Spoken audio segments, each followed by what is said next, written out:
నమస్తే, welcome to editor analysis.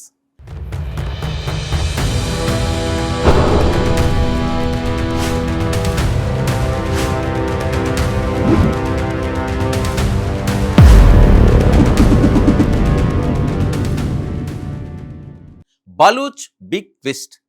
Social మీడియాలో స్వతంత్ర బలూచిస్తాన్ ప్రకటన. పాకిస్తాన్ మ్యాప్ మార్పు తప్పదా?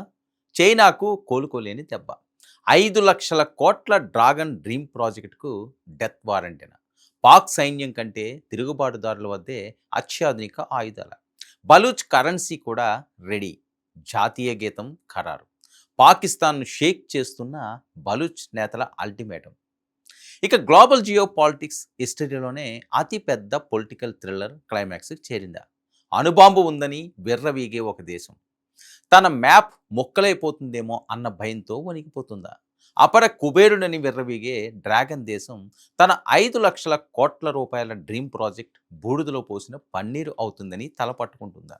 ఎస్, ఇప్పుడు ప్రపంచ దేశాల కళ్ళన్నీ సౌత్ ఏషియా వైపే ఉన్నాయి. పాకిస్తాన్ గుండెల్లో రైళ్లు పరిగెత్తిస్తూ చైనా ఫ్రెండ్షిప్కు సమాధి కడుతూ బల్చిస్తాన్ నుంచి ఒక్క సంచలన ప్రకటన వెలువడింది.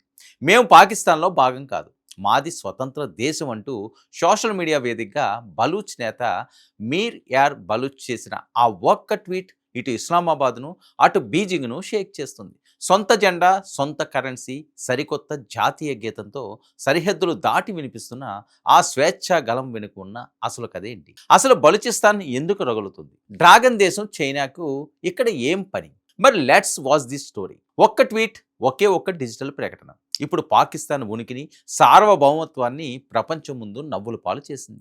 బలూచ్ నేత మీర్ యార్ బలూచ్ సోషల్ మీడియా వేదికగా చేసిన ఆ సంచలన ప్రకటన అంతర్జాతీయ రాజకీయాల్లో పెను భూకంపాన్ని సృష్టించింది. బలూచిస్తాన్ను ఒక స్వతంత్ర దేశంగా ప్రకటించడమే కాదు, ఏకంగా 85% భూభాగంపై తమపై పూర్తి నియంత్రణ ఉందంటూ బాంబు పేల్చారు. అంతటితో ఆగకుండా సొంత జెండా, బలూచి ఫాలూస్ పేరుతో కొత్త కరెన్సీ, జాతీయ గీతాన్ని కూడా విడుదల చేయడంతో పాక్ పాలకులు ఏం చేయాలో పాలుపోక తలలు పట్టుకుంది. అంతర్జాతీయంగా దీనికి తక్షణ గుర్తింపు రాకపోయినా ఈ మైండ్ గేమ్ పాకిస్తాన్ పతనానికి నాంది పలుకుతుందన్న చర్చ నడుస్తుంది. అసలు బలూచిస్తాన్ అంటే పాకిస్తాన్కు ఎందుకంత భయం?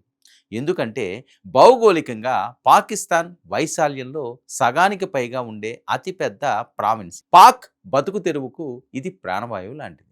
ఈ భూగర్భంలో అపారమైన ఖనిజ సంపద దాగుంది.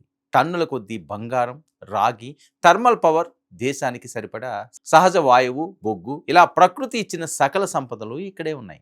మరి ఈ ప్రాంతం కనుక పాకిస్తాన్ చేజారితే ఇప్పటికే అప్పుల ఊబిలో మునిగి ఆకలి కేకలతో అలమటిస్తున్న పాకిస్తాన్ ఆర్థిక వ్యవస్థ పూర్తిగా శ్మశానంగా మారడం ఖాయం.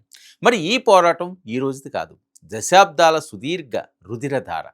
1947లో భారత్ పాక్ విభజన జరిగినప్పుడు బలూచిస్తాన్ పాక్లో భాగం కాదు.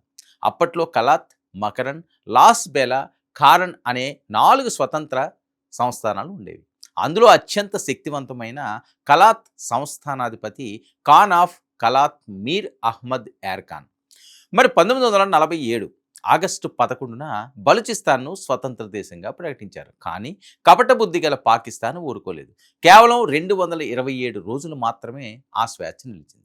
1948 మార్చి 20న పాక్ సైన్యం తుపాకుల నీడలో బలవంతంగా ఆ సంస్థానాన్ని పాకిస్తాన్లో విలీనం చేసుకుంది. ఆ రోజు అణసివేసిన స్వేచ్ఛాకాంక్షే నేడు దావానలమై రగులుతుంది. ప్రకృతి ఇచ్చిన అపార సంపద ఉన్న బలూచిస్తాన్ ప్రజల రాత మారలేదు. పాకిస్తాన్లోని పంజాబ్, సింధ్ ప్రాంతాలకు గ్యాస్, కరెంటు ఇస్తున్న ఈ గడ్డపై 70% పైగా ప్రజలు దారిద్ర్య రేఖ దిగువనే ఆకలితో అలమటిస్తున్నారు. మరి మా గడ్డపై ఉన్న వనరులను ఇస్లామాబాద్ పాలకులు దోచుకుంటూ మమ్మల్ని బికారీలుగా మార్చారన్నది బలూచ్ జాతీయవాదుల ఆక్రోశం. మరి ఈ వివక్ష, ఈ అణచివేత, దశాబ్దాల మానవ హక్కుల ఉల్లంఘనే చివరకు శాంతియుతంగా పోరాడే యువతను సైతం ఆయుధాలు పట్టేలా చేసింది. అదే బలూచ్ లిబరేషన్ ఆర్మీ జననానికి కారణమైంది. ఇక్కడే ఈ కథలోని అసలైన గ్లోబల్ విలన్ ప్రవేశించాడు. వాడే డ్రాగన్ చైనా. చైనా ఆసియాను, ప్రపంచాన్ని తన గుప్పిట్లోకి తెచ్చుకోవడానికి చేసిన master plan China Pakistan economic corridor CPEC. మరి దాదాపు $65 బిలియన్ అంటే మన కరెన్సీలో 5 లక్షల కోట్ల రూపాయల భారీ ప్రాజెక్ట్ ఇది. దీనికి గుండెకాయ బలూచిస్తాన్లోని గ్వాదర్ ఓడరేవు. మలక్కా జలసంధిపై ఆధారపడకుండా నేరుగా అరేబియా సముద్రం ద్వారా ప్రపంచ వాణిజ్యాన్ని శాసించాలని చైనా కలలు కంటుంది. కానీ మా భూములను చైనాకు రాసిస్తారా అంటూ బలూచ్ తిరుగుబాటుదారులు చైనా ఇంజనీర్లను వారి ప్రాజెక్టులను టార్గెట్ చేస్తూ వరుస బాంబులతో విరుచుకుపడుతున్నారు. మరి ఈ జియో పొలిటికల్ వార్లో అత్యంత ఉత్కంఠభరితమైన ట్విస్ట్ ఏంటంటే, మొన్నటి వరకు వేటగాడిలా ప్రవర్తించిన పాక్ సైన్యం ఇప్పుడు వేటాడబడుతుంది. పాకిస్తాన్ రక్షణ మంత్రి ఖ్వాజా ఆసిఫ్ స్వయంగా పార్లమెంట్లో నిలబడి చెప్పిన మాటలు వింటే పాక్ ఎంత బలహీనపడిందో అర్థమవుతుంది. పాక్ సైన్యం దగ్గర ఉన్న తుపాకుల కంటే బలూచ్ తిరుగుబాటుదారుల దగ్గర ఉన్న ఆయుధాలు అత్యంత ఆధునికమైనవని, శక్తివంతమైనవని ఆయన అంగీకరించారు. ఆఫ్ఘనిస్తాన్ నుండి అమెరికా సైన్యం వదిలి వెళ్ళిన అత్యాధునిక వెపన్స్ ఇప్పుడు బలూచ్ చేతుల్లోకి వచ్చాయన్నది ఇంటెలిజెన్స్ రిపోర్ట్. పాక్ ఆర్మీని వారి సొంత బంకర్లలోనే మట్టి కరిపిస్తున్నారు బలూచ్ వీరులు. ప్రస్తుతానికి అంతర్జాతీయ సమాజం లేదా ఐక్యరాజ్య సమితి ఈ స్వతంత్ర ప్రకటనను అధికారికంగా గుర్తించకపోవచ్చు. చైనా తన సైనిక ఆర్థిక బలంతో పాక్ను కాపాడడానికి ప్రయత్నించవచ్చు, కానీ ఒక దేశాన్ని సైనిక బలంతో అణచివేయచ్చేమో కానీ స్వేచ్ఛ కోసం రగులుతున్న ప్రజా బాహుల్యాన్ని, వారి ఆత్మగౌరవాన్ని ఏ శక్తి ఆపలేదు. సొంత జెండా ఎగరవేసి సొంత కరెన్సీని ప్రకటించిన బలూచ్ జాతీయవాదులు బలూచ్ జాతీయవాదుల ఈ దెబ్బతో పాకిస్తాన్ విచ్ఛిన్నం కావడం ఖాయమనే సంకేతాలు స్పష్టమవుతున్నాయి. డ్రాగన్ చైనా కంటున్న ప్రపంచాధిపత్య కలలకు బలూచ్ గడ్డపైనే సమాధి కట్టబోతున్నారా అనేది రానున్న రోజుల్లో తేలనుంది. ఇది ఈనాటి editor analysis. Stay tuned to 9 news.